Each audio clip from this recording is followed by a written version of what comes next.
ఇప్పుడు మనం చెప్పుకోబోయే విషయాలన్నీ కూడా ప్రాచీన కాలంలో యక్ష యక్షిణులను పూజించేవారు అని విన్న తరువాత దాని గురించి రీసెర్చ్ చేసి చెప్తున్న విషయాలు.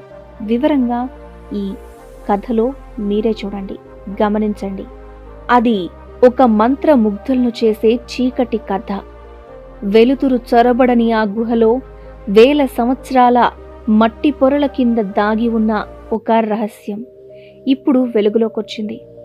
చరిత్రకారులు, పురావస్తు శాస్త్రజ్ఞులు అప్పటి వరకు కేవలం ఊహించిన ఒక వాస్తవం ఇప్పుడు వారి కళ్ల ముందు సజీవంగా నిలబడింది. అది కేవలం ఒక విగ్రహం కాదు, అది మన పూర్వీకుల నమ్మకాలు, భయాలు, ఆశల ప్రతిబింబం. యక్ష యక్షిణీల కథ. వేదాల కాలం తరువాత యజ్ఞయాగాదులు నెమ్మదిగా వెనక్కి తగ్గి కొత్తగా ఏవో శక్తులు ప్రజల మనస్సులను ఆకర్షించడం మొదలుపెట్టాయి. ఆ శక్తులే ఈ నిగూఢమైన యక్షులు, యక్షిణీలు.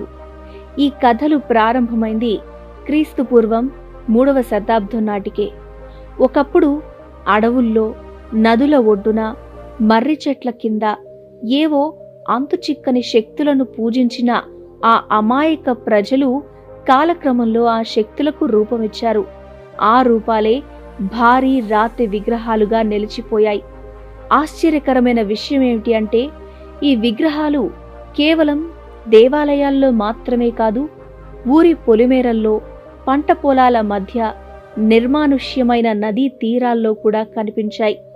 ప్రజలు వాటిని తమ సంపదకు రక్షకులుగా, తమ కోరికలు తీర్చే దేవతలుగా, తమ పంటలను కాపాడే శక్తులుగా నమ్మారు. చీకటి పడిన తర్వాత ఆ విగ్రహాల చుట్టూ దహనం చేసిన దీపాలు, సమర్పించిన పండ్లు, పువ్వులు, ఇవన్నీ ఎన్నో అంతుచిక్కని ఆచారాలకు సాక్ష్యాలు. యక్షిణీల ఆరాధన మరింత లోతైనది, రహస్యమైనది. అశోక వృక్షం కింద నిలబడిన యక్షిణి బొమ్మలు కేవలం అందానికి మాత్రమే కాదు, ఆమెను పూజిస్తే కోరికలు తీరుతాయని, సంతానం కలుగుతుందని, చివరికి అమరత్వం కూడా లభిస్తుంది అని నమ్మేవారు. ఈ నమ్మకాలే తరువాతి కాలంలో బౌద్ధ, జైన మతాల గుళ్లకు కూడా చేరాయి.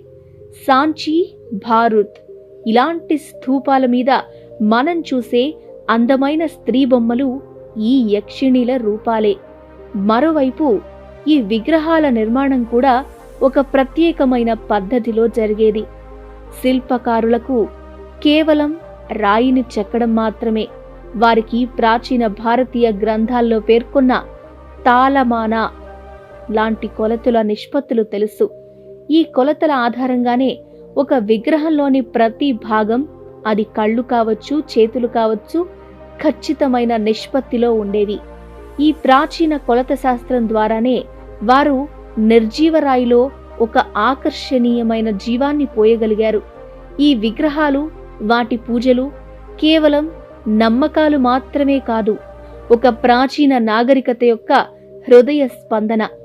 అవి మనకు గుర్తు చేసేది ఏంటి అంటే, వేల సంవత్సరాల క్రితమే మన పూర్వీకులు ప్రకృతిలోని ప్రతి అంశంలో కూడా ఒక దైవిక శక్తిని చూశారు. తమ చుట్టూ ఉన్న ప్రపంచాన్ని అర్థం చేసుకోవడానికి, తమ భయాలను జయించడానికి వారు సృష్టించుకున్న ఒక అద్భుతమైన ప్రపంచమిది. యక్ష యక్షిణీల కథ మన చరిత్రలో ఒక మరచిపోలేని, ఆశ్చర్యపరిచే అధ్యాయం ఇది. ఇప్పటి వరకు మీరు విన్న ఈ కథనమంతా చూస్తే మీకేమనిపిస్తోంది?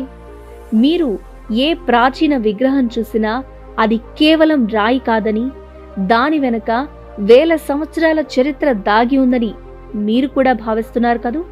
మీరేమనుకుంటున్నారు? కామెంట్ రూపంలో తెలియజేయండి. వీడియో నచ్చితే లైక్ చేయండి, షేర్ చేయండి. అలాగే ఇలాంటి మరిన్ని విషయాల కోసం మా ఛానల్ని సబ్స్క్రైబ్ చేసుకోండి. Thanks for watching.